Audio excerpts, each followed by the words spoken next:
नमन करते हुए शुरू करेंगे। नमो ओम विष्णुपादाय कृष्ण प्रेष्ठाय भूतले श्रीमते भक्ति वेदांत स्वामिनिति नामिने। नमस्ते सरस्वती देवे गौरवाणी प्रचारिणे निर्विशेष शून्यवादी पाश्चात्य देशतारिणे। जय श्री कृष्ण चैतन्य प्रभु नित्यानंद श्री अद्वैत गदाधर श्रीवासदि गौर भक्त वृंद। हरे कृष्ण कृष्ण कृष्ण हरे हरे, हरे राम राम राम हरे हरे। श्री श्री राधा वृंदावन चंद्र की जय, श्री श्री निताई गौरंग की जय, श्रील प्रभुपाद की जय, निताई गौर प्रेमानंदे। सबको स्वागत है आज के भगवत गीता का सत्संग कार्यक्रम में। आज के भगवत गीता का चर्चा में हम 7वें अध्याय से अगले 4 श्लोकों का अध्ययन करेंगे। श्लोका 19 से लेकर 22 तक। तो 7वां अध्याय का नाम है भगवत ज्ञान। यहाँ पे भगवान हमें अपना स्वयं ज्ञान जो हमें दे रहे हैं, प्रदान कर रहे हैं। तो अब तक भगवान ने बहुत सारे जो विचार बताए हुए हैं, जो हम और देर में उसका संक्षिप्त रूप में समझेंगे और आगे बढ़ेंगे।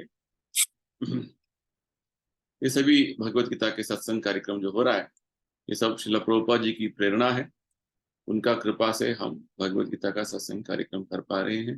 भगवत गीता का जितना बढ़िया तरीके से प्रभुपाद जी ने हमें समझाया हुआ है, बताया हुआ है और इतना अच्छा व्याख्या दिया है, केवल उसका अध्ययन मात्र से हम भगवत गीता को अभी जिस प्रकार भगवान हमें समझाना चाहते हैं हम समझ रहे हैं। इसलिए भगवत गीता जो प्रभुपाद जी ने हमें दिया उसको बोलते हैं भगवत गीता यथारूप। यहाँ पे कुछ भी दूसरा विचार नहीं है, केवल भगवान जो चाहते हैं वही ज्ञान प्रभुपाद जी हमें प्रदान कर रहे हैं। तो उनके प्रति बहुत आभार व्यक्त हमें करते हुए हम आगे बढ़ेंगे। शुरुआत करने से पहले श्रीपाद आदि शंकराचार्य जी द्वारा विरचित गीता महात्म्य से एक श्लोक हम थोड़ा समझेंगे। सर्वोपनिषदो गावो दोग्धा गोपाल नंदन पार्थो वत्सः सुधीर भोक्ता दुग्धम गीतामृतम महत।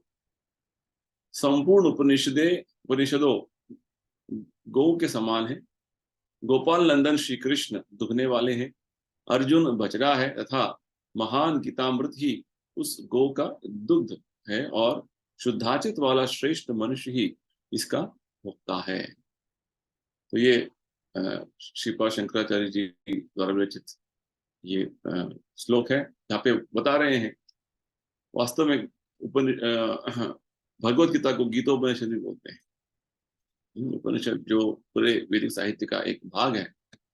सभी उपनिषदों को यहाँ पे शंकराचार्य जी गो के साथ तुलना कर रहे हैं और भगवान कृष्ण जो गोपाल नंदन है वो क्या कर रहे हैं, इस गाय इस गो का जो है दूध निकाल रहे हैं।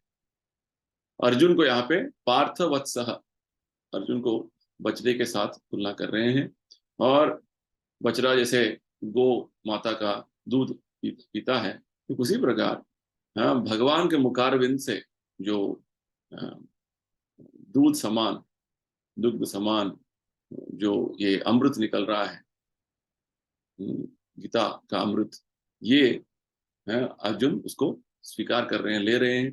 ठीक उसी प्रकार जब हम अर्जुन जैसे ही भक्त बनने का चेष्टा करेंगे, हम भी इसका आस्वादन ले सकते हैं। ये शंकराचार्य जी हमें समझा रहे हैं। यानी कि हमें भगवत गीता को समझने के लिए अर्जुन जैसे जो है हमें उसका क्वालिफिकेशन होना है, योग्यता होना है, तभी हम समझ पाएंगे। तो आज का श्लोक, पहला श्लोक है 7वां अध्याय का 19वां श्लोक। बहुनाम जन्मनाम अन्ते ज्ञानवान माम प्रपद्यते वासुदेवः सर्वमिति स महात्मा सुदुर्लभ। अनेक जन्म जन्मांतर के बाद जिसे सचमुच ज्ञान होता है, वह मुझको समस्त कारणों का कारण जानकर मेरी शरण में आता है। ऐसा महात्मा अत्यंत दुर्लभ होता है। तो अब तक भगवान ने अपने स्वयं का ज्ञान प्रदान कर रहे हैं अर्जुन को। 7वां अध्याय शुरू होता है भगवान के वाणी से। भगवान अर्जुन को बताते हैं कि अर्जुन, जब अब तक जो तुमने समझा हुआ है गीता के 6 अध्यायों में, अंत में भगवान ने समझाया सबसे बड़ा श्रेष्ठ योगी वही है जो भगवान का हमेशा भक्तिमय प्रेममय सेवा में मग्न रहता है और भक्ति में हमेशा तल्लीन रहता है। वो सबसे श्रेष्ठ योगी भगवान बताते हैं। तो भगवान शुरुआत करते हैं 7वें अध्याय का, मय्यासक्त मना पार्थ योगम युंजन मदाश्रय। मेरे प्रति जब आसक्ति बढ़ाओगे अर्जुन, योग का माध्यम से, जो योग का जो पद्धति भगवान ने बताने वाले हैं, भक्ति योग का माध्यम से, इससे हम भगवान को पूर्ण तरीके से जान पाए। असंशयम समग्र माम, बिना संशय के हम पूर्णतया भगवान को जान पाएंगे। और यही बात अर्जुन तुम सुनो अभी इसके बारे में भगवान बोलते हैं। तो भगवान के बारे में जानने का आवश्यकता क्या है? क्योंकि जब तक हम भगवान के बारे में नहीं जानेंगे समझेंगे, तब तक उनके प्रति भक्ति भावना कैसे जागृत होगा।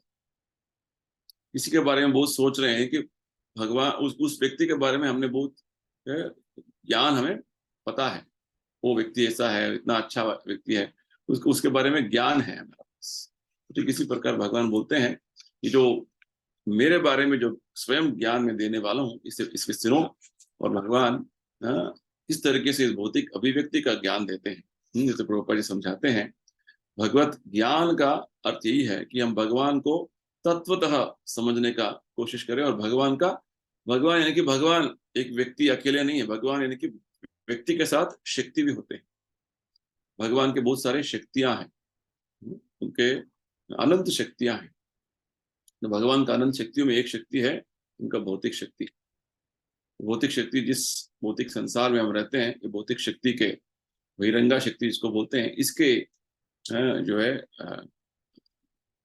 अंदर में हम हैं। तो ये भौतिक शक्ति क्या है? भगवान बोलते हैं ये 8 चीजों से बने हुए हैं। अग्नि, आकाश, पृथ्वी, जल और वायु, और साथ ही साथ इसको पंचधातु बोलते हैं, और साथ ही साथ बुद्धि, मन, अहंकार। ये 8 वस्तुओं से बना हुआ ये जो भौतिक प्रकृति है, भगवान बोलते हैं सभी वस्तुएं मेरे शक्तियां हैं। और ये अलग अलग तरीके से इसका मिश्रण होकर भौतिक संसार का अभिव्यक्ति हुआ है। इसके अलावा आत्मा जो है वो भी भगवान बोलते हैं वो मेरी शक्ति है। भौतिक प्रकृति जो है वो निम्न शक्ति है, अपरा शक्ति है। भौतिक शक्ति के ऊपर एक और शक्ति है जो हम हैं, आत्मा है, जीवात्मा, जीवभूत भगवान बोलते हैं। तो ये जीवभूत वास्तव में पराशक्ति, यानी कि इसमें ऐसा क्षमता है कि ये भौतिक प्रकृति को भी थोड़ा नियंत्रण कर सकते हैं। तो ये पराशक्ति का बात भगवान ने बताया। तो इसके अलावा भगवान आगे हमें बताने वाले हैं अंतरंगा शक्ति, यानी कि आध्यात्मिक शक्ति भी है। भौतिक शक्ति हम जो है जीवात्मा, हमें तटस्था शक्ति बोलते हैं। और आध्यात्मिक शक्ति यानी अंतरंगा शक्ति भी, अंतरंगा शक्ति के बारे में भगवान समझाएंगे।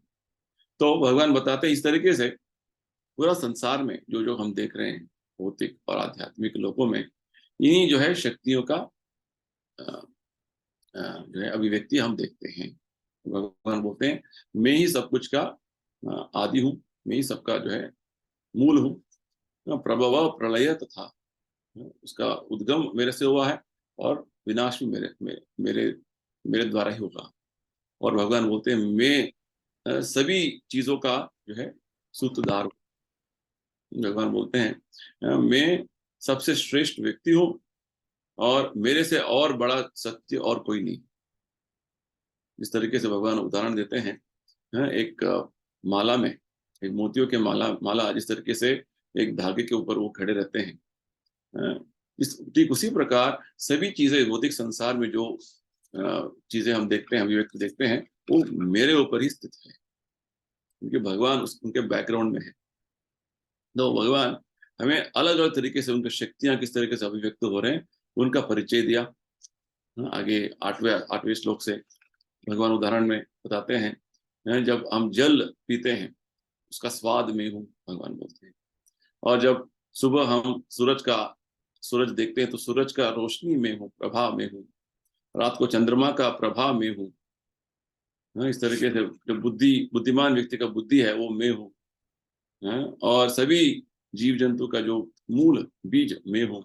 इस तरीके से भगवान पूरे संसार का गतिविधियों में जिस तरीके से सर्वव्याप है, इसके बारे में भगवान ने समझाया। और न केवल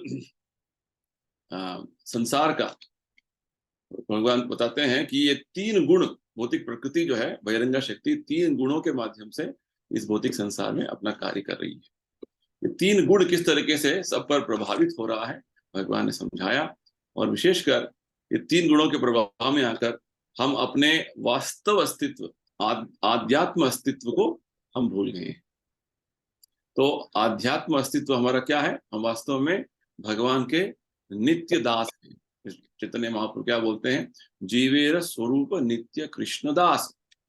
ये अस्तित्व को हम भूल गए और हम अपने आप को क्या मान रहे हैं? मैं शरीर हूँ, मैं पुरुष हूँ, मैं स्त्री हूँ, मैं इस जगह से मैं, मेरा जो है पहचान है। इस तरीके से हमने अलग अलग उपाधियां ले लिया है।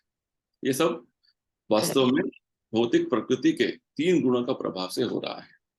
भगवान बोलते हैं 3 गुणों से बाहर निकलना उतना आसान बात नहीं, क्योंकि ये 3 गुण वास्तव में भगवान का ही शक्ति है। और जब हम भगवान के शरण में आ जाएंगे, हम इन 3 गुणों से अतीत हो सकते हैं। तो इसके बाद भगवान ने बताया कि साधारण तरीके से पूरा संसार में, भौतिक जगत में विशेषकर, बहुत सारे लोग जो है भगवान के प्रति शरणागति नहीं होते। ये भौतिक प्रकृति से बाहर निकलना इतना आसान है, केवल भगवान की शरणागति लेना है हमको, भगवान के प्रति हमारा शरणागति व्यक्त करना है बस। तो वो नहीं कर पा रहे। क्यों? भगवान बोलते हैं ये क्यों नहीं कर पा रहे? क्योंकि वो दुष्कृति ना, उनका जो जो इच्छा जो है वो भगवान का सेवा करने का इच्छा नहीं है। वो दुर्बुद्धि वाले हैं। उनका बुद्धि इतना जो है भ्रष्ट हो गया है कि वो मूढ़ हो गए हैं, मूर्ख हो गए हैं। और और नराधम, मनुष्यों में सबसे अधम हो गए, क्योंकि मनुष्य का उद्देश्य है आध्यात्मिक जीवन में आगे बढ़ना, भगवत सेवा करना। ये नहीं जानते, इसके अलावा बहुत सारे चीजें कर रहे हैं, नराधम हो गए हैं। और उनका जो, वो बोलते हैं कि हमने बहुत सारा पढ़ाई कर लिया है, बहुत सारा जो है हमने डिग्री प्राप्त कर लिया है, PhD हमने कर लिया है। भगवान बोलते हैं उनका वास्तव ज्ञान माया ने अपहरण कर लिया, माया अपहृत ज्ञान। और सभी लोग आजकल के समय में नास्तिक हो गए हैं, आसुरम भावम आश्रित। तो ये 4 तरीके के वर्ग का जो लोग हैं, मूढ़, नराधम, माया अपहृत ज्ञान और आसुरम भाव। तो इसके कारण ये लोग भगवान को शरणागत नहीं होते हैं। और ये तो पूरा दुनिया में ऐसे लोग भरे हुए हैं। और बहुत कम लोग हैं, भगवान बोलते हैं, जो भगवान का शरणागति में आते हैं। वो भी 4 तरीके के लोग। चतुर्विधा भजनते, कौन से? आर्त, जो बहुत सारा दुखी है, दुख में बहुत सारा दुख झेल रहे हैं अपने जीवन में। आर्तो आर्तो अर्थ यानी कि जो धन का आवश्यकता है, जो बहुत सारे संपत्ति का जो उनका इच्छा है, वो इस इच्छा लेकर भगवान के पास आते हैं। आर्तो अर्थी जिज्ञासु, और जिज्ञासु यानी कि मुझे जानना है जीवन का सत्य क्या है, ये संसार क्या है, ये इसे जिज्ञासु कहते हैं। और चौथा जो है ज्ञानी, जो भगवत ज्ञान में संपूर्ण तरीके से निपुण है, ये भी जो है भगवत सेवा में आ जाते हैं। ये 4 तरीके के लोग भगवान के शरणागत में आ जाते हैं। तो भगवान बोलते हैं इन 4 वर्गों के लोग में सबसे श्रेष्ठ वाला व्यक्ति वो है जो वास्तव में ज्ञान में है। क्योंकि ये दूसरे जो लोग हैं, दुखी है, धन का इच्छा करके भगवान का सेवा करने में आते हैं, जिज्ञासु जो होते हैं, कुछ समय के लिए रहते हैं भक्ति में, कब उनका जो इच्छाएं पूर्ण हो जाते हैं तो फिर से वापस लौट जाते हैं, अपने जो जो कर देते भौतिक कार्यों में लग जाते हैं। तो भगवान बोलते हैं सबसे बड़ा जो श्रेष्ठ व्यक्ति वही है जो ज्ञान में पूर्ण तरीके से समझता है मुझे क्यों शरणागति होना है, शरणागति होने का जो भगवान का वास्तविक जो स्थान क्या है, सब कुछ वो जानते हैं। तो भगवान बोलते हैं ऐसे व्यक्ति मुझे बहुत प्रिय है। हालांकि भगवान ये भी बोलते हैं कि जब भगवान के शरणागत में आ गए हैं तो वास्तव में सभी जो है उदार है। उदार यानी कि वो वास्तव में जो दूसरे लोग हैं, जो कृपण बोलते हैं, दुरात्मा, दुर्बुद्धि वाले, वो भगवान के शरणागत में नहीं आते हैं। उनसे तो ये बेहतर है, ये लोग बेहतर हैं कि वो भगवान के आश्रय में तो आ गए। तो इस तरीके से भगवान बोलते हैं कि वास्तव में धीरे धीरे भगवत भगवान भगवान के शरण में आ गए तो धीरे धीरे आगे बढ़ते जाएंगे, तो वो उनके लिए हमेशा फायदेमंद रहेगा।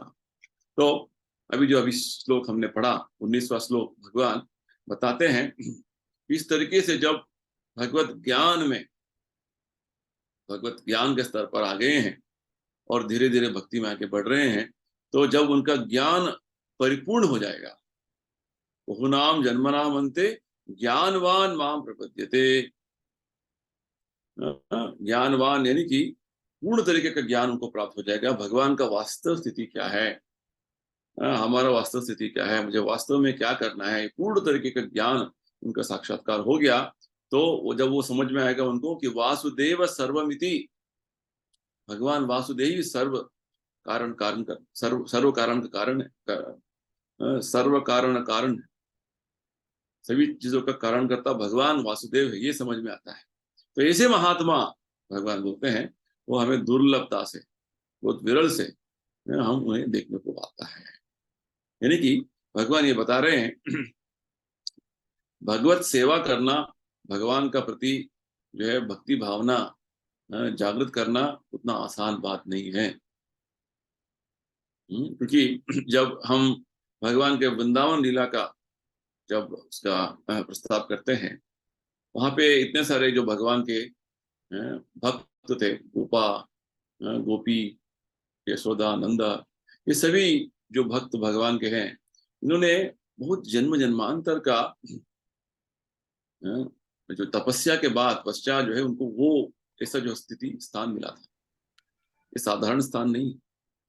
भागवत में बोलते हैं कृत पुण्य पुंज, जो भगवान के साथ गोपालक के रूप में वो सेवा कर रहे हैं, पात्र निभा रहे हैं, गोपियों के रूप में पात्र निभा रहे हैं, वो साधारण स्थान नहीं है।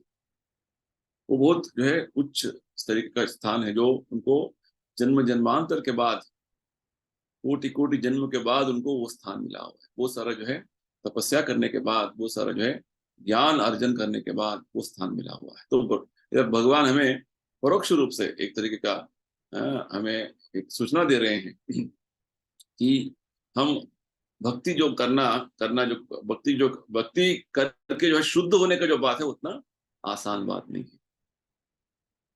तो प्रभुपाद जी बोलते हैं शुद्ध भक्ति का स्तर पर आने के तक का जो बात है, वो ऐसा स्थिति है कि उस स्तर पर आ गए तो बस आपका यही जन्म आखिरी जन्म होगा। तो वो स्तर तक आने का जो कोशिश हमें करना है, प्रयत्न में लग जाना है। शुद्ध भक्ति का ऑपोजिट है विद्या भक्ति। ऑपोजिट यानी कि थोड़ा मिक्स डिवोशनल सर्विस बोलते हैं, यानी कि उसमें आपको ज्ञान और बहुत सारे कर्म फलों का अपेक्षा रखते हुए भक्ति करने का बात। हमें रूप गोस्वामी शुद्ध भक्ति का परिभाषा बोलते हैं अन्याभिलाषिता शून्यम ज्ञान कर्मा जनावृतम आनुकूल्येन कृष्णानुशीलनम भक्ति उत्तम। तो रूप गोस्वामी बोलते हैं जब हमारा अभिलाषा दूसरा कुछ नहीं है, अन्य अभिलाषिता शून्यम, दूसरा कुछ अभिलाषा नहीं, दूसरा कुछ इच्छा नहीं है, एकमात्र इच्छा क्या है, भगवान सेवा, भगवान का सेवा करना। ज्ञान कर्मादनावृतम, ज्ञान, ये ज्ञान जो भगवत ज्ञान है वो दिव्य ज्ञान है। कुछ आध्यात्मिकवादी हैं, जैसे प्रभुपाद जी बताते हैं, आध्यात्मिक साक्षात्कार के शुरुआत में जब हम भौतिक चीजों के प्रति विरक्ति का अभ्यास करने लगते हैं, तो कभी कभी जो है ये सब भौतिक चीजें छोड़ दिया तो वास्तव में हम आध्यात्मिक कर रहे हैं, तो सोचते हैं कि आध्यात्म यानी कि वो निराकार, निर्विशेष, इस तरीके का जो है सोच उनको आ जाता है। तो वास्तव में बहुत सारे जो मायावादी जो बोलते हैं, इम्पर्सनलिस्ट, निराकार निर्विशेष जो तत्व का प्रतिपादन करते हैं, वो बोलते हैं कि इस भौतिक संसार में वैशिष्टता है, विशिष्टता है। आध्यात्मिक में कुछ विशिष्टता नहीं है, वो सब कुछ ब्रह्मन, ब्रह्म ज्योति है, इस तरीके का ज्ञान। तो ऐसे लोगों का जो है, इनको इनके बारे में जब रूप गोस्वामी बोलते हैं ज्ञान, इसको बोलते हैं प्रभुपाद जी मेंटल स्पेकुलेशन, मानसिक कल्पना करते हुए आध्यात्मिक लोग इस तरीके से निराकार निर्विशेष होगा, वो ब्रह्म ज्योति होगा। ब्रह्म ज्योति तो भगवान का आध्यात्मिक आकाश है। तो इस तरीके से वो कल्पना करते हैं, ऊहा करते हैं। तो ये प्रभुपाद जी बोलते हैं, जब हम मानसिक कल्पना करते हुए अंत में सोचेंगे कि आध्यात्मिक आकाश, आध्यात्मिक लोग जो है वो कुछ उसमें वैशिष्टता नहीं है, इसको बोलते हैं मेंटल स्पेकुलेशन। तो ये मेंटल स्पेकुलेशन नहीं करना है, ये सबसे बड़ा एक तरीके का ये जो है अनर्थ है। और दूसरा बात है, जो कुछ कर्म करते हैं, कार्य करते हैं, उसमें कुछ अपेक्षा करते हुए, फल का अपेक्षा करते हुए कार्य करते हैं, कोई भी कार्य करते हैं। ज्ञान कर्म, कर्म यानी कि जो कार्य करते हैं उसका फल अपेक्षा करते हुए कार्य। तो इस तरीके से जब तक हमारा ये कर्म का अनर्थ, कर्म फल भोगने का अनर्थ, मानसिक कल्पना करते हुए ज्ञान का जो है विचार में बहुत सारा जो है जो हम स्पेकुलेशन करते जाते हैं, इसका जो बारे में भगवान रूप गोस्वामी बोलते हैं, जब तक ये नहीं छूटे, ये अनर्थ नहीं छूटेंगे हमारा जो है अस्तित्व से, तब तक ये शुद्ध भक्ति नहीं कहता। और शुद्ध भक्ति आगे बताते हैं, अन्याभिलाषिता शूर्यम ज्ञान कर्माद्यनावृतम आनुकूल्येन कृष्णानुशीलन। भगवान को जो अनुकूल है वो भक्ति। इस तरीके से हमें पता चलेगा भगवान को क्या अनुकूल है, भगवान को जो जो जो इच्छा है, भगवान की इच्छा क्या है। हम जब अनुशीलनम, जब हम शुद्ध भक्तों का मार्गदर्शन में चलेंगे, उनके मार्ग पर चलकर हम जब भक्ति सेवा करेंगे, तभी हम भक्ति के मार्ग में आगे बढ़ पाएंगे। देखिए इतना आसान बात नहीं भक्ति करना, शुद्ध भक्ति करना। अभी हमारा भक्ति एक स्तर का है, एक लेवल का है, आगे बढ़ते बढ़ते शुद्ध भक्ति करना है। जैसे हमारा चैंटिंग जब जो करते हैं, अभी हम कर रहे हैं अपराध सहित ऑफेंसिव चैंटिंग, हमें ऑफेंसलेस चैंटिंग के लेवल पे आना है, यानी कि अपराध रहित जप का स्तर पर आना है। अपराध रहित से शुद्ध जप, शुद्ध नाम के स्तर पर आना है, यानी कि हमें बहुत आगे बढ़ना है।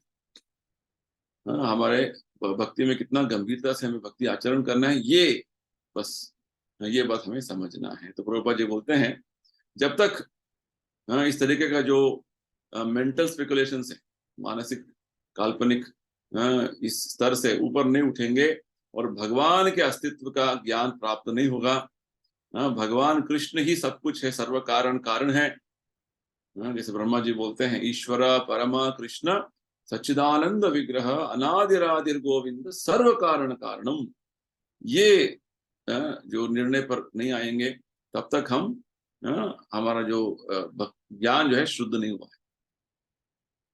ये जो ज्ञान के स्तर पर जितना भी हम मानसिक काल्पनिक चीजों में रहते हैं, वो भागवत में ब्रह्मा जी बोलते हैं वो अविशुद्ध बुद्ध है, वो बुद्धि शुद्ध शुद्ध नहीं, अभी भी वो ज्ञान का कलमश है, कर्म का कलमश है। तो वास्तव में हमें समझना है कि भौतिक संसार में आनंद नहीं है, ये केवल एक तरीके का विकृत प्रतिबिंब है।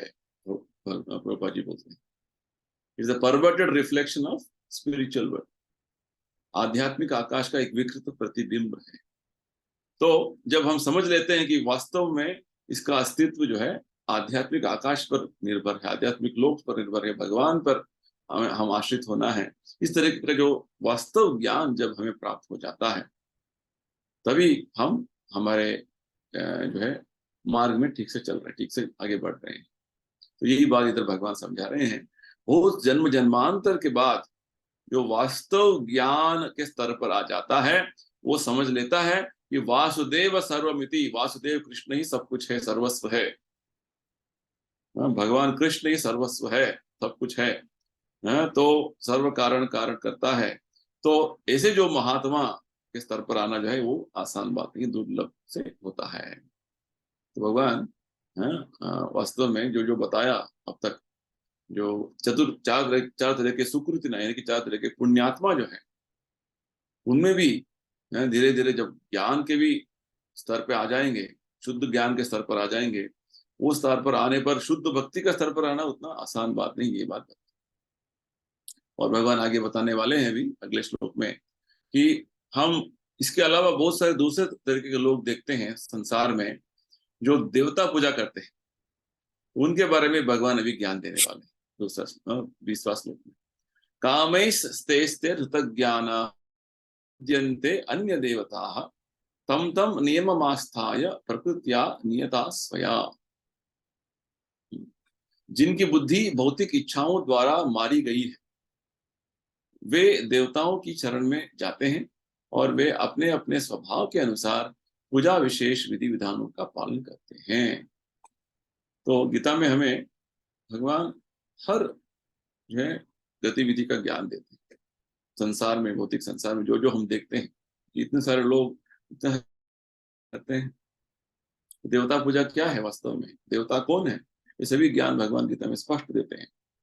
यहाँ पर विशेषकर भगवान बोल रहे हैं जो शुद्ध भक्ति का जो स्तर है, शुद्ध आत्मा है, जो शुद्ध ज्ञान है, वो भगवान के सेवा में लग जाते हैं, भगवान कृष्ण के वासुदेव के सेवा में लग जाते हैं। और यहाँ पे भगवान विशेषकर क्या बोल रहे हैं, जिनका ज्ञान कृत कृत यानी कि जिनका ज्ञान थोड़ा जो डिस्टॉर्टेड, जो जो जो ज्ञान उनका निकल गया है, तो क्या होता है, यानी ज्ञान ठीक से भ्रष्ट हो गया है, उनका उनका क्या होगा, वो वास्तव में बहुत सारे भौतिक इच्छाएं रखते हैं। तो वो भगवान के प्रति शरणागत नहीं होते, वो देवता के प्रति शरणागत होते हैं, क्योंकि उनका बहुत सारे भौतिक इच्छाएं हैं, कामनाएं हैं। और वो देवताओं को पूजा करने के जो जो नियम है उनका अनुसरण करते हुए वो आगे बढ़ते हैं, क्योंकि उनका स्वभाव ऐसा हो गया है। तो प्रभुपाद जी समझाते हैं, जब तक भौतिक कल्मश से हम मुक्त नहीं होते हैं, तब तक भगवान का प्रति शरणागत होने का हमारा भावना जागृत नहीं होता है। क्योंकि आध्यात्मिक स्तर पर आना, आध्यात्मिक स्तर पर आना यानी कि हमारा पूर्ण तरीके का ज्ञान हो गया है कि मैं आत्मा हूँ, भगवान जो है हमारा आराध्य देव है, आराध्य, उनके सेवा करना ही मेरा जीवन का लक्ष्य है। ये ज्ञान जब तक नहीं आएगा, हम हमारे भीतर में बहुत सारे भौतिक इच्छाएं रहेंगी, भौतिक कामनाएं रहेंगी। पूरा संसार में ऐसे ही है, सभी लोग बहुत सारे भौतिक इच्छाएं रखते हुए अपना जीवन चलाते हैं। विशेषकर ज्ञान कर्मादि अनावृतम, इस तरीके का जो भगवान यहाँ बता रहे हैं, समझा रहे हैं कि जब तक भौतिक कलमश से हम मुक्त नहीं होते हैं, तब तक इस भौतिक संसार में हम अलग अलग तरीके के आराधना करते हुए इधर रहेंगे। तो प्रभुपाद जी विशेषकर हमें समझाते हैं, वास्तव में जो भगवान के प्रति शरणागत नहीं होते हैं, वो अलग अलग गुणों के प्रभाव में है। क्योंकि अलग अलग गुणों का प्रभाव यानी कि अलग अलग तरीके का पहचान बना लिया उन्होंने भौतिक संसार में। हाँ, मेरा ये जो है पहचान है, मैं वो हूँ, ये हूँ, मुझे ये करना है, मुझे ऐसा करना है, मुझे ये प्राप्त करना है, मुझे ऐसे भोगना है जीवन को। इस तरीके का जो पहचान उन्होंने बना लिया है, और इस तरीके से अलग अलग देवताओं का पूजा करने लगते हैं। तो वास्तव में ये भौतिक इच्छाओं को पूरा करने के लिए वो देवताओं का आश्रय लेते हैं। उनको पता नहीं कि वास्तव में हमें भगवान के पास पहुंचना है, भगवान के पास जाना है। शास्त्रों में बहुत सारे जो है हमें रिकमेंडेशन देते हैं। जैसे आपका बीमारी है तो आप सूर्य देवता का पूजा करो, आपको धन का आवश्यकता है तो आप इस देवता का पूजा करो, हाँ, आपको सुंदर पत्नी का आवश्यकता है तो आप उमा का पूजा करो। इस तरीके से अलग अलग देवताओं का बड़ा लिस्ट है, जिनका आराधना करने से आपको आपका भौतिक इच्छाएं पूरा होते जाएंगे। क्योंकि लोग का जो बुद्धि उसी स्तर पर है, इंद्र तृप्ति करने का स्तर पर है, तो उनको इस तरीके का जो है चीजें अच्छे लगते हैं। हाँ, मुझे ये करने से मुझे ये प्राप्त होगा, मुझे आनंद मिलेगा, भौतिक इंद्र तृप्ति के स्तर पर ही रहते हैं। तो ये जो है अंतर है साधारण व्यक्ति और भक्त का। तो प्रभुपाद जी समझाते हैं कि भौतिक इच्छाएं जब तक रहेगा तब तक भौतिक संसार में रहने का इच्छा है उनको, और इस तरीके से भौतिक इच्छाओं को पूरा करने के लिए देवताओं का आश्रय लेते हैं, और देवताओं का आश्रय लेते लेते वो पूरा संसार में यहीं पे वो बद्ध रहते हैं। इसको बोलते हैं नित्य बद्ध। तो भागवत में बहुत अच्छा बात हमें बताते हैं। भागवत में बोलते हैं आपका बहुत सारे कामनाएं हैं, सर्व काम, आपको कुछ कामनाएं नहीं है अकाम, आपको मोक्ष, जैसे यानी मायावादी चाहते हैं कि मैं मोक्ष यानी कि मेरा अस्तित्व पर ब्रह्मन के साथ ब्रह्म ज्योति में लीन हो जाना है, ऐसे आपका जो है विचार है। अकाम सर्व काम मोक्ष काम उदारधी तीव्रेण भक्ति योगे न यजेत परम पुरुष। तीव्रता से आप भगवान के भक्ति कीजिए। तो ये तीव्रता का भक्ति जब करेंगे भगवान कृष्ण का, तो आपका सर्व काम मोक्ष काम अकाम कुछ भी हो, आप अपने मार्ग में ठीक से चल रहे हैं। हमें ध्रुव महाराज का एक उदाहरण इसमें समझ सकते हैं। कुछ कामना के साथ वो ऐसे बहुत बड़ा राज्य का इच्छा करते हुए भगवान का भक्ति किया, फिर भी भगवान भक्ति में भगवत भक्ति इतना असरदार है कि धीरे धीरे उनका जो कामना था भौतिक इच्छा वो निकल गया।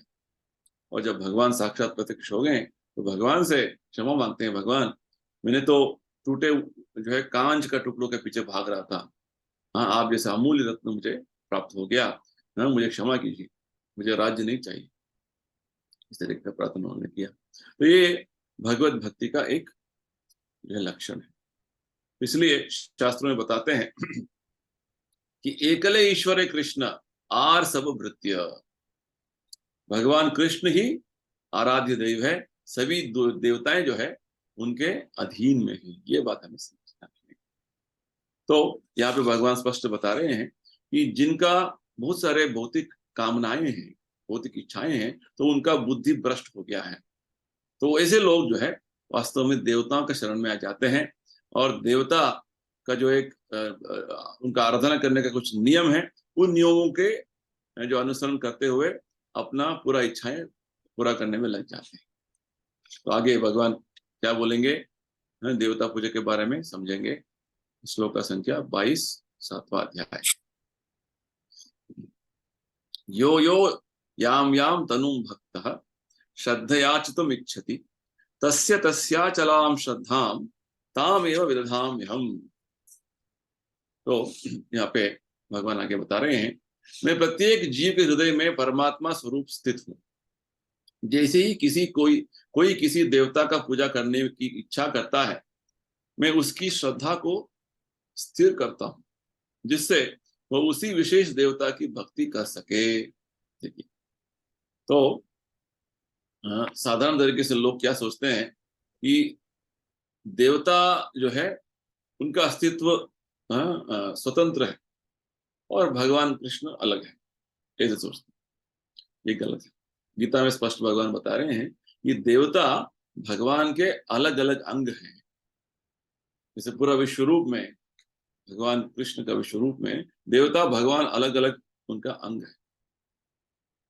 तो यानी कि देवता भगवान पर निर्भर है। जैसे एक देश में प्रधानमंत्री होते हैं, उनके बहुत सारे दूसरे मंत्रियां उनके नीचे रहते हैं, उनके अधीन में रहते हैं।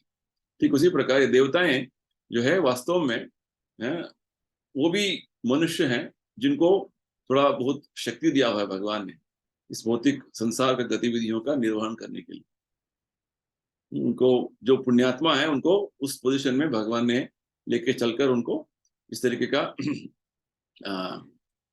जो है पोजीशन दिया है, स्थान दिया हुआ है। भौतिक संसार के बहुत सारे गतिविधियां, जैसे बारिश का जो डिपार्टमेंट है उसको इंद्र नियंत्रण करता है, अग्नि एक डिपार्टमेंट है, वायु देवता है, वो सारे तरीके के वायु हैं। तो इस तरीके के बहुत सारे जो देवताएं हैं जो अलग अलग इस भौतिक संसार की गतिविधियों का निर्वहन कर रहे हैं, और भगवान उनका जो है स्वामी है। कृष्ण भगवान उनका स्वामी है। परमा कृष्ण ईश्वर परमा कृष्ण, देवता अपने अपने डिपार्टमेंट में ईश्वर होंगे, परमेश्वर कौन है? भगवान है। तो प्रभुपाद जी समझाते हैं वास्तव में इधर भगवान ने सबको अल्प तरीके का जो है स्वतंत्रता दिया है, इंडिपेंडेंस दिया है। तो किसी व्यक्ति को भौतिक इच्छा भोगने का इच्छा है तो भगवान, हाँ, वो जो है उसको प्रामाणिकता से मुझे भौतिक इच्छा जो है ये पूरा करना है, तो भगवान उसे अंदर से परमात्मा के रूप में भगवान ने बेटे हुए जो बेटे हैं उनको प्रेरणा देते हैं, आप इस देवता के पास जाओ। तो वास्तव में भगवान हर व्यक्ति के हृदय में परमात्मा के रूप में विद्यमान है, उन्हें सब कुछ ज्ञान है। आगे भगवान बताने वाले हैं परमात्मा के रूप में भगवान क्या कर रहे हैं हमारे मन में। उपदृष्टा अनुमंत, जो जो गतिविधियां चल रहे हैं हमारा मन में, जो जो इच्छाएं कामनाएं हैं भगवान जानते हैं, और उस इच्छा के अनुसार भगवान उस व्यक्ति को जो है व्यवस्था कर रहे हैं, उसे पूरा करने में सहायता कर रहे हैं भगवान परमात्मा के रूप में। तो वास्तव में भगवान सबके पिता हैं, परम पिता हैं। किसी व्यक्ति के जो स्वतंत्रता में भगवान हस्तक्षेप नहीं करते। उनका सबसे ज्यादा जो उनका जो स्वतंत्रता का जो सम्मान रखते हैं वो भगवान है। तो जैसे जैसे इच्छा करते हैं हम, उपदेष्टा अनुमंत, भगवान समझते हैं क्या इच्छा है हर जीवात्मा का और उसे पूरा करने में लगे। जैसे एक व्यक्ति का इच्छा है कि मुझे जो है रक्त पीना है, तो मनुष्य जन्म में तो वो तो संभव नहीं है। अगला जन्म में उनको ऐसे शरीर देंगे जो जो ऐसे मृग का, जैसे सिंह शेर का जो शरीर देंगे जो रक्त पी सकता है। इस तरीके का जो भगवान हर जीवात्मा का इच्छा पूरा कर रहे हैं अलग अलग शरीर देते हुए। और विशेषकर मनुष्य जीवन में बहुत सारे दूसरे भौतिक इच्छाएं हैं, तो देवता के माध्यम से वो भगवान उनको इच्छाओं पूरा करने का एक अवसर देते हैं। तो कोई प्रश्न पूछ सकता है कि भगवान इतना शक्तिशाली व्यक्ति है और सभी जीवात्माओं का जो है पालन पोषण भगवान कर रहे हैं, तो भगवान इस तरीके का जो बात है, जैसे जीवात्मा इस भौतिक संसार में आकर फंस गए हैं अभी और भगवान को भूल गए हैं, तो भगवान उन्हें इस तरीके से माया का चक्कर में आने क्यों दिया? वास्तव में उत्तर यही है कि भगवान नहीं चाहते हैं कि कोई भी आत्मा माया के चक्कर में आए। वास्तव में भगवान ने हर जीवात्मा को थोड़ा बहुत स्वतंत्रता दिया है। वो स्वतंत्रता का जब दुरुपयोग करेंगे जीवात्मा, तो भगवान क्या करते हैं, उनको जो इच्छा है उसे पूरा करेंगे। कि भगवान हर व्यक्ति का, हर जीवात्मा को थोड़ा थोड़ा स्वतंत्रता दे दिया है भगवान। तो गीता में भगवान क्या बोलते हैं अंत में, सर्वधर्मान परित्यज्य माम एकम शरणम व्रज। तो ये जो हम जो भगवान के समक्ष शरणागत होना है तो हमारा स्व इच्छा से होना है, इसमें कोई जो है बलपूर्वक बात नहीं है, वो बिना करेंगे तो नहीं होगा, ऐसा बात नहीं। हमें स्व इच्छा से, स्वेच्छा से भगवान का सेवा करने में हमें लग जाना है, तो उसको भक्ति बोलते हैं, क्योंकि भगवान हमारा स्वतंत्रता को सम्मान करते हैं। तो यहाँ पे भगवान क्या बोल रहे हैं वास्तव में कि देवता भी जो है हम जैसे जीवात्मा ही है, परंतु उनको थोड़ा पावर दिया है भगवान, शक्ति दिया हुआ है। हम सब भगवान के अधीन में ही है। एकले ईश्वर कृष्ण आर सब भृत्य, परमेश्वर भगवान कृष्ण और सभी देवताएं जीवात्मा हम मनुष्य सब भगवान के अधीन में हैं।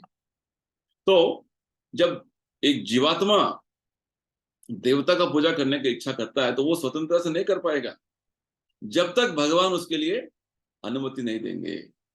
और देवता भी कुछ वर देना चाहता है तो वो स्वतंत्रता से नहीं दे पाएगा, वो भगवान का अनुमति देकर ही, भगवान का जो अनुमति देकर भगवान जो देते हैं उसी को दे आपको देंगे।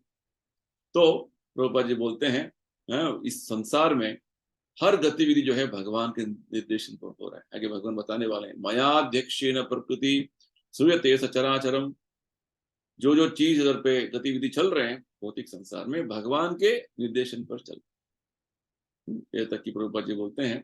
महात्मा गांधी जी बोलते थे एक तृण भी जो है वो नहीं हिलेगा भगवान के अनुमति के बिना।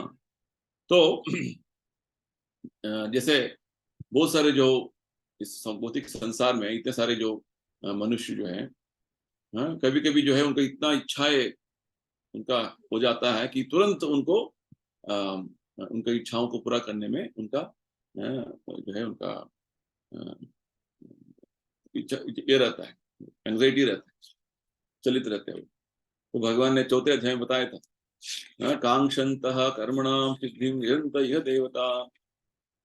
तो क्षिप्रम ही मानुषम लोके सिद्धिर्भवति कर्मजा, कि भौतिक संसार में लोग हमेशा अपने कर्म के फल प्राप्त करने में बहुत इच्छुक हैं, इसलिए वो देवता का पूजा करते हैं। और बहुत जल्दी ही क्षिप्रम ही मानुषम लोके, जल्दी जल्दी जो है देवता उनका पूजा, उनका जो है इच्छा पूरा कर लेते हैं।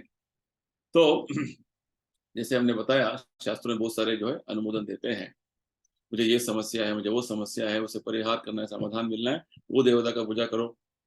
जैसे किसी को शिक्षा प्राप्त होना है, आप सरस्वती माता जो है वो देवता है, देवी है, उनका पूजा करो। जैसे किसी को अच्छा, मुझे मुझे शादी होना है, मेरा अच्छा पत्नी मिलना है, सुंदर पत्नी मिलना है, तो पार्वती माता का पूजा करो। और आपको बीमार है, बहुत बीमार है, तो आप सूर्य देवता का पूजा करो। इस तरीके से बहुत सारा शास्त्रों में अनुमोदन देते हैं अलग अलग देवताओं का पूजा करने के लिए। तो बेसिकली ये जो सभी जो है फैसिलिटीज जो है, जो सुविधाएं जो देवताएं देते हैं, सब भौतिक तरीके की सुविधाएं हैं। तो ये सभी सुविधाएं वास्तव में भगवान यहाँ पे क्या बोल रहे हैं, पहले जो बात भगवान बोल रहे हैं कि एक मनुष्य में देवता के प्रति कुछ उनका प्रति जो है सम्मान, गौरव और जो जो भक्ति उनको जागरण करना है, तो वो भगवान देते हैं। और देवता को भी जो है जो वर देना है, उसका प्रेरणा और उसका जो वर का जो सभी चीजें भगवान ही प्रदान करते हैं। तो ये सब चीजें अपने आप नहीं होता है। तो वास्तव में भगवान इधर पे क्या बोलना चाहते हैं कि देवता और जीवात्मा सभी जो है भगवान के अधीन में है, और सभी गतिविधियां भगवान के निर्देशन पर ही हो रहा है। तो देवता जो है अलग से कोई जीवात्मा के अंदर में भक्ति प्रदान अपने अपने लिए जो है वो सम्मान गौरव जो जगा नहीं सकते, वो परमात्मा ही जगा सकते हैं। क्योंकि भगवान आगे बताने वाले हैं कि मत्त परतरम, यानी कि मत्त स्मृति ज्ञानम अपोहनम, भगवान से ही ज्ञान आता है, भगवान से ही स्मरण आता है, भगवान से ही भूलने का शक्ति भगवान ही देते हैं। तो वास्तव में भगवान यह समझाना चाहते हैं कि देवता पूजा जो आप जो जो जिन मनुष्यों का बुद्धि भ्रष्ट हो गया है, देवता पूजा करने में लग जाते हैं, वो जो देवता का पूजा करने के जो प्रेरणा जो है भगवान देते हैं, और देवताओं को जो वर देने का जो सामर्थ्य भगवान देते हैं। देवता अपने आप से कोई दूसरा जीव मनुष्य को जो है ये प्रेरणा शक्ति नहीं दे सकते कि मेरा पूजा करो, नहीं, ये संभव नहीं है। ये बात भगवान बता सकते हैं। तो वास्तव में भगवान अपना जो परम अस्तित्व जो है उसका परिचय हमें इस श्लोक के माध्यम से दे रहे हैं। तो आज का अगला श्लोक देखेंगे, श्लोक का संख्या 22। तो भगवान और बता रहे हैं, इसके बारे में और ज्ञान दे रहे हैं, देवता का जो पूजा में क्या क्या होता है। सतया श्रद्धया युक्त तस्याराधन विहते लभते च ततः कामान मयैव विहितान हितान। बहुत अच्छा बात बोल रहे हैं। इसी श्रद्धा से सम्मान्वित वह देवता विशेष की, तो देवता विशेष की पूजा करने का यत्न करता है और अपनी इच्छा की पूर्ति करता है, किंतु वास्तविकता तो यह है कि ये सारे लाभ केवल मेरे द्वारा प्रदत्त है। तो देवता के प्रति जो श्रद्धा जागृत करना, प्रेरणा जागृत करना, वो भगवान देते हैं। और देवता के प्रति जब देवता से कुछ वर मांगते हैं, ये श्रद्धालु देवता पूजा को, देवता आराधना करने वाले जो है ये जो जो देवता के प्रति जो वर मांगते हैं, वर जो है भगवान बोलते हैं वास्तव में मैं ही दे रहा हूँ। लभते कामान मयैव विहितान, मैं दे रहा हूँ सब कुछ चीजें को। तो वास्तव में भगवान क्या बोलना चाहते हैं कि भौतिक संसार का हर गतिविधि भगवान के नियंत्रण में है। केवल हम अहंकार में सोचते हैं कि मैं कर रहा हूं, मैं दे रहा हूं। जैसे भगवान गीता के 3रे अध्याय में क्या बोलते हैं, हाँ, प्रकृते क्रियमाणानि गुणै कर्माणि सर्वशः अहंकार विमूढ़ात्मा कर्ता हम इति मन्यते। केवल अहंकार में हम सोचते हैं कि मैं सब कुछ कर रहा हूं। अहंकार यानी कि जो वास्तव में मेरा कुछ शक्ति नहीं है, फिर भी मैं सोच रहा हूं कि मैं कर रहा हूं। भगवान अपने प्रकृति के माध्यम से सब करा रहे हैं। मैं बुद्धिमान हूं, मैं शक्तिशाली हूं, मैं इतना सारा काम कर सकता हूँ, इतना कर रहा हूँ, मैंने बड़ा बिल्डिंग बनाया, मैंने बड़ा बिजनेस किया। तो इस तरीके का जो सोच है, इसको बोलते हैं अहंकार, मिथ्या अहंकार। हमारा वास्तव अहंकार क्या है? हम भगवान का नित्य सेवक। अहंकार यानी की पहचान, हमारा वास्तव पहचान है भगवान का सेवा करना। तो यह भगवान स्पष्ट बता रहे हैं कि देवता भी कुछ वर देने का जब बात आ जाता है, अपने श्रद्धालुओं को तभी वर दे पाएंगे जब भगवान अनुमति देंगे। तो ये बात भगवान क्यों बोल रहे हैं, ये समझाने के लिए वास्तव में कि जीवात्मा का जो है, उनका बुद्धि इतना अल्प है कि वो भूल जाएंगे कि भगवान सभी चीजों के स्वामी हैं। 5वें अध्याय के अंत में भगवान ने क्या बोला? भोक्ताराम यज्ञ तपसाम सर्वलोक महेश्वरम। सर्वलोक महेश्वर, भगवान सभी ग्रह लोकों का, सभी देवताओं का स्वामी है, भगवान ने बताया है। तो साधारण जीवात्मा व्यक्ति जो है, मनुष्य, ये भूल सकता है, परंतु देवताओं को ये बात हमेशा याद रहता है। तो देवताओं का आराधना करना, पूजा करना और कुछ वर का जो है प्राप्त होना, ये जो बात हमें समझना है, देवता के माध्यम से नहीं हो रहा है, ये भगवान का एक व्यवस्था के माध्यम से हो रहा है। ये बात हमें समझना। कोई जो बड़ा जो ऑर्गेनाइजेशन, संस्था में आपको कुछ जो है काम होना है, तो एक व्यवस्था ऐसे बना हुआ है कि वो काम लग रहा है कि कोई जो है आपसे जो मिला, एक एक छोटे लेवल के जो ऑफिसर है, आपसे मिलकर वो काम, हाँ हमारा हो गया, उस ऑफिसर ने काम कर दिया। पुलिस स्टेशन में जाएंगे, कुछ आपका कुछ समस्या है, कांस्टेबल बैठे हैं, कांस्टेबल से बात हुआ और काम हो गया। परंतु आपको पता होना है कि पुलिस कांस्टेबल का पीछे उनका बड़े एक और ऑफिसर है, उनका बड़े पीछे एक और एसपी है, सुप्रिंटेंडेंट ऑफ पुलिस है। तो पूरा पुलिस डिपार्टमेंट का एक व्यवस्था है। ये बात समझना है हमको। तो जो अल्प बुद्धि वाले ये सब चीजें समझते नहीं हैं। तो इसलिए ये लोग समझते हैं कि हाँ, देवता के पास चले जाएंगे ना तो हमारा काम हो जाएगा। ये उनका मूर्खता है। और देवता के पास जाकर अपना कुछ दुखड़ा सुनाते हैं, और मुझे वो चाहिए, मुझे ये चाहिए, इस तरीके से रोते हैं। परंतु शुद्ध भक्त जो है, उन्हें कुछ भी आवश्यकता हो तो केवल भगवान से ही प्रार्थना करते। जैसे हमने बताया, काम सर्व काम मोक्ष काम उदारधि तीव्रेण भक्ति योगी ना। शुद्ध भक्त कभी भी भौतिक इच्छाओं का अपेक्षा नहीं करते हैं। जैसे चैतन्य महाप्रभु क्या बोलते हैं, न धनम न जनम न सुंदरी न कविताम जगदीश काम। मुझे धन नहीं चाहिए भगवान, मुझे लोगों का जो है प्रशंसा नहीं चाहिए, मुझे लोगों का जो है, और लोग मुझे बड़े आदमी है बोले, बड़े आदमी है ऐसे नहीं सोचना, ऐसे बोलेंगे, ऐसे मुझे नहीं, जरूरत नहीं है। और बहुत सारे लोग मेरा आदेश पालन करें, ऐसा भी नहीं चाहिए मुझे। न धनम न जनम न सुंदरी, सुंदर स्त्री का अपेक्षा करना, ये भी मुझे इच्छा नहीं है।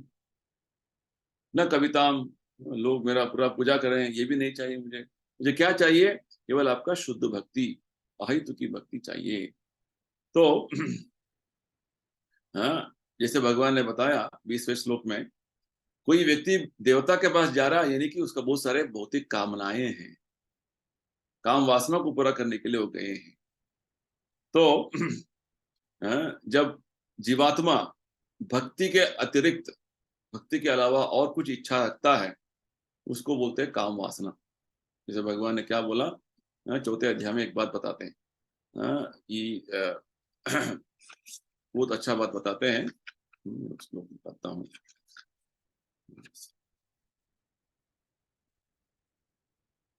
काम संकल्प वर्जिता, यस्य सर्वे समारंभे काम संकल्प वर्जिता।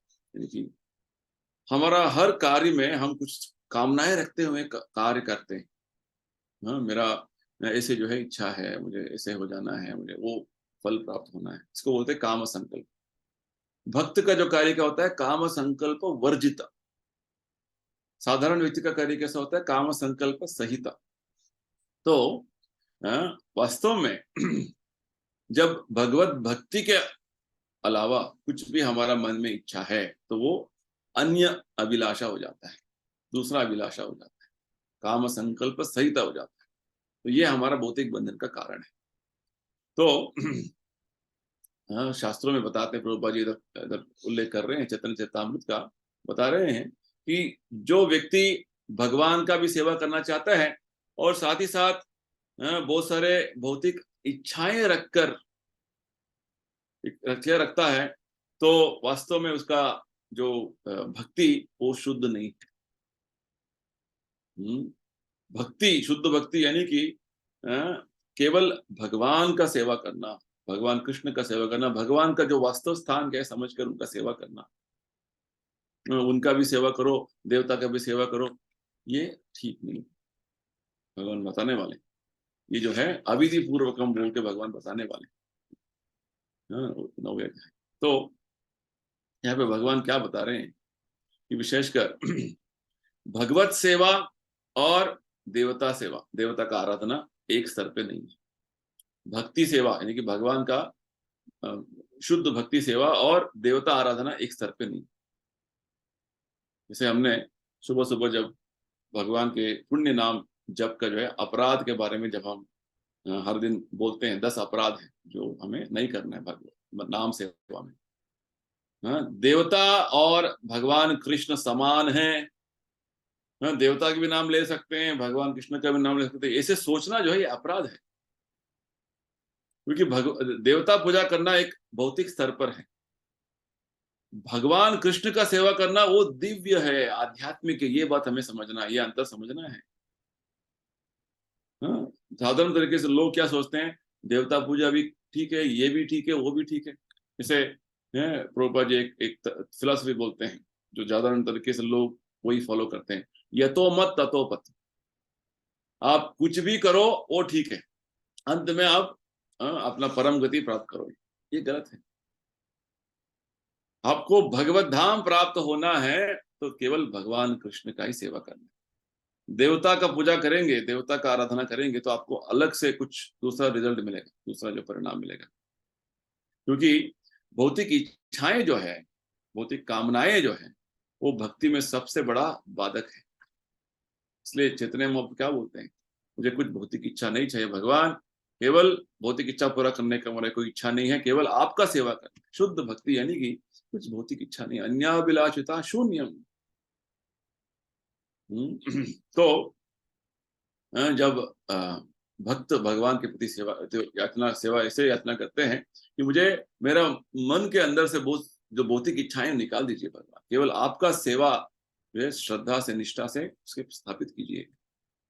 तो ये बात इस श्लोक से हमें स्पष्ट पता चलता है कि भगवान यहाँ पे देवता आराधना के बारे में बोल रहे हैं। देवता आराधना वही लोग करते हैं जिनका बुद्धि भ्रष्ट हो गया है, जो बहुत सारे कामनाएं रखते हैं, तो वास्तव में उनको पता नहीं कि भगवान भगवत सेवा ही सबसे श्रेष्ठ है। और ये जो श्रद्धा है, और ये जो श्रद्धालु में देवता आराधना करने का श्रद्धालु में जो श्रद्धा है, वो स्वयं भगवान कृष्ण ही दे रहे हैं, परमात्मा बनकर बैठे हुए हैं। और देवता जो वर देते हैं वो भी भगवान बोल रहे हैं मैं ही देता हूं। यानी कि एक व्यवस्थित तरीके से भगवान इस भौतिक संसार में ऐसे लोग जो दूसरे गुणों के अधीन में हैं, तमोगुण रजोगुण के अधीन में, जो देवता आराधना करके बहुत सारे भौतिक इच्छाओं को पूरा करने में लगे हुए हैं, उनका जो इच्छाएं जो भगवान अपने व्यवस्थित तरीके से देवता पूजा देवता आराधना के माध्यम से कर रहे हैं भगवान को। तो भगवान यहाँ पे देवता आराधना का जो है अनुमोदन नहीं कर रहे। वास्तव में देवता आराधना में आत्मा जीवात्मा का, मनुष्य का ज्यादा जो है आध्यात्मिक प्रगति में थोड़ा बहुत जो है बाधा है। जो लोग कुछ भी नहीं कर रहे हैं, देवता पूजा कर रहे हैं, वो ठीक है, परंतु शुद्ध भक्ति के स्तर पर आना है तो देवता पूजा का जो अनुमोदन भगवान यहाँ पे नहीं कर। तो ये बात हमें समझना है, और आगे बहुत सारे अच्छे जो है बातें भगवान बताने वाले हैं देवता पूजा के बारे में 9वें अध्याय में भी, उसके बारे में हम अलग से सुनेंगे। तो अभी आज का जो सत्संग कार्यक्रम यही समाप्त करेंगे। किसी को कुछ प्रश्न है तो पूछ सकते हैं, कुछ डाउट्स है तो पूछ सकते हैं। हम नहीं तो हम आगे बढ़ेंगे। अभी आरती शुरू होने वाला है 8 बजे।